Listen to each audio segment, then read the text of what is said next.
Squatter's Trap, I'd been tasked with watching over a house in the countryside while my dad and his side of the family sorted out its rental. They'd recently furnished the place, hoping to prevent squatters from sneaking in before they could rent it out.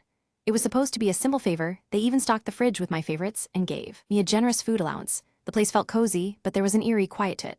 On my second day there, I met our friendly neighbor, a chef who offered to cook for me after work. However, something about her timing felt off. When she sent over a shopping list for ingredients, I couldn't shake the feeling that something wasn't quite right. That night, I returned with the groceries, but one window latch was slightly off. It bugged me. I'm always hyper-aware of my surroundings, and food is especially important to me. As I put away the groceries, I noticed someone had been in the fridge, taking small amounts from almost every item. It wasn't obvious, but I knew because I noticed these things. I was no stranger to squatters, but now it felt different, like they were trying to send a message.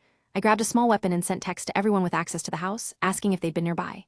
As I quietly moved through the rooms, every instinct screamed that something was off. Just as I decided to call the police, the doorbell rang. It was her, our friendly chef neighbor. She seemed pleasant enough, but I knew something was wrong. I started thinking of reasons to check out her garden, hoping to catch her in a lie. When she hesitated and made excuses, my instincts screamed that this woman didn't live next door. Her demeanor changed entirely when she lunged towards me. "Run," she shouted, revealing that there were others hiding in the house.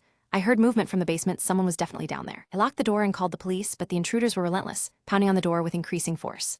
The police arrived soon after, and when they moved the piano I'd used to barricade the door, I couldn't believe what I saw. A group of people, like 15 in total, men and women, all foreign, their faces eerily blank.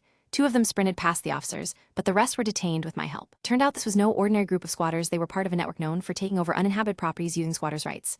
They terrorized countless homeowners before, but now they were behind bars. The police took my statement and assured me that most would be charged for their violent crimes, many of which had gone unpunished in the past. All but one were arrested, but I still couldn't shake the feeling of unease. That night, I went to bed, trying to let it all sink in, but when I woke up the next morning, I heard a noise downstairs. It was her, the one who hadn't been charged, lying on the floor, dead. A cold smile on her lifeless body left me frozen with fear.